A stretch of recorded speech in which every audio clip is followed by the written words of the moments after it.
مجھے ہے حکم اذاں لا الہ الا اللہ کی تحریک چلتی رہی اور ابھی تک بھی ہے۔ بڑا شور پڑا مشن نور کے خلاف، بڑے بڑے نامی گرامی لوگ میدان میں اترے، فتوے دیے۔ میں اس پہ بہت کچھ کہہ سکتا ہوں لیکن نہیں کہتا۔ کاش یہ جو اعلیٰ حضرت کے ماننے والے ہیں یہ قصیدہ نور ہی پڑھ لیں۔ اعلیٰ حضرت رحمۃ اللہ علیہ نے تو پورا قصیدہ نور لکھ دیا۔ ہم تو نور والے ہیں، قد جاءکم من اللہ نور کی تقریریں کر کر کے ہماری عمر گزر گئی ہے۔ اب ہمیں کوئی بتائے گا کہ یہ فلاں کا مشن ہے، فلاں کا مشن ہے۔ لعنت ہے ان پہ بھی، اور جو اذان کی مخالفت کرتے ہیں ان پہ بھی۔ اذان سے کس کو تکلیف ہے؟ شیطان کو۔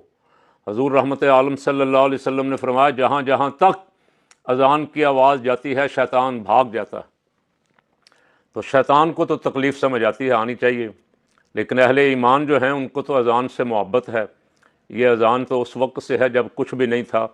آدم علیہ السلام ابھی اللہ کے حضور توبہ کر رہے تھے، رب کو منظور ہوا کہ ان کی توبہ قبول کر لی جائے۔ جبریل امین علیہ السلام کو بھیجا، ان کے جا کے قریب کہیں اذان کہی۔ جب انہوں نے اذان کی آواز سنی تو یاد آ گیا کہ یہ کلمات جو میں سن رہا ہوں، اشہد ان محمد الرسول اللہ، یہ تو اللہ کے عرش پہ لکھے ہوئے تھے، عرش کی پیشانی پہ لکھے ہوئے تھے۔ اسی وقت اس نام پاک کا واسطہ دے کے اللہ کے حضور دعا کی، توبہ قبول ہو گئی۔